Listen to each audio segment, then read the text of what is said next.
Mountains solve things. You rise above a land of errors to meet the sky in your mind. This is how I see mountains. This is what they save me from. I understand that going uphill and the emergence onto the summit and crossing that summit to descend is what I do each time I commit to my writing life.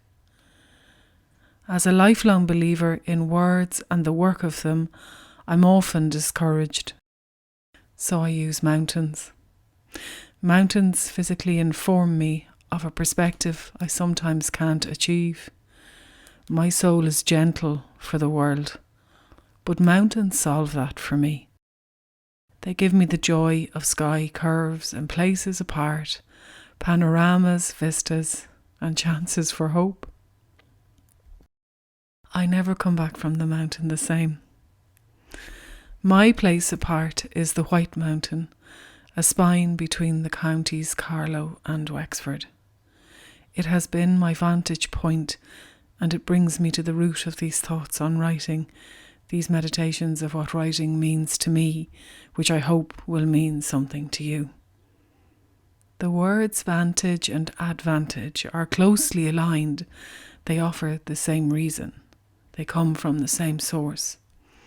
The work of writers is to rise above efforts, find perspective, and return to the work in progress and make progress with it.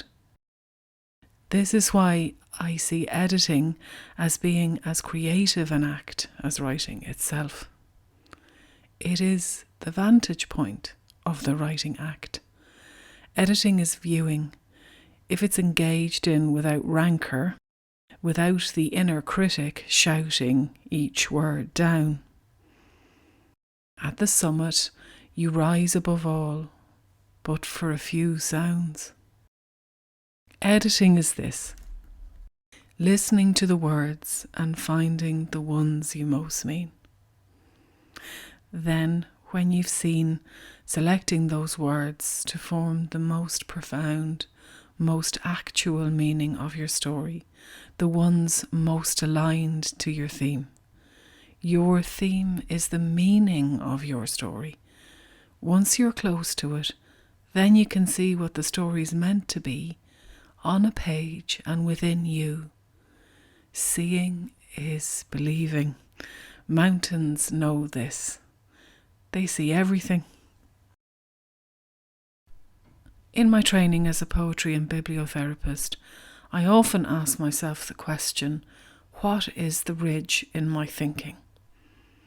And then I would climb it to get to my next vantage point. And this question comes from the days and decades in which I physically edited people's work and my own. I was trained to edit in the days of physically copying and physically pasting. Today's Word document tools are yesterday's paper and scissors. In my work as a mentor, I encourage authors to print out their drafts, release them from screens, and then come to their pages and begin the climb. This creates a physical perspective, and from this you can come into your writing with renewed vision. The feelings of editing and evaluation are often critical, so we have to work hard to hone our evaluative voice into an encouraging one for beneficial outcomes. How do we do this? We don't offer opinions of our work. We ask questions of our drafts. What is the closest thing to what I wish to say here on this page? Have I reached the words I need yet? You don't evaluate a mountain climb. You perspire and you lose breath if you're anything like I am. And when you get there, you forget the pain of uphill.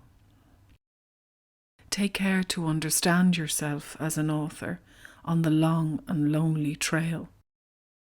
Take care to understand yourself as an author.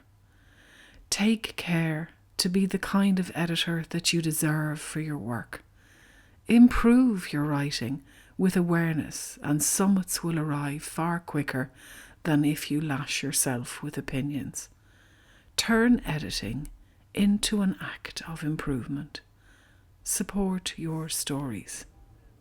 Be good to yourself and your words.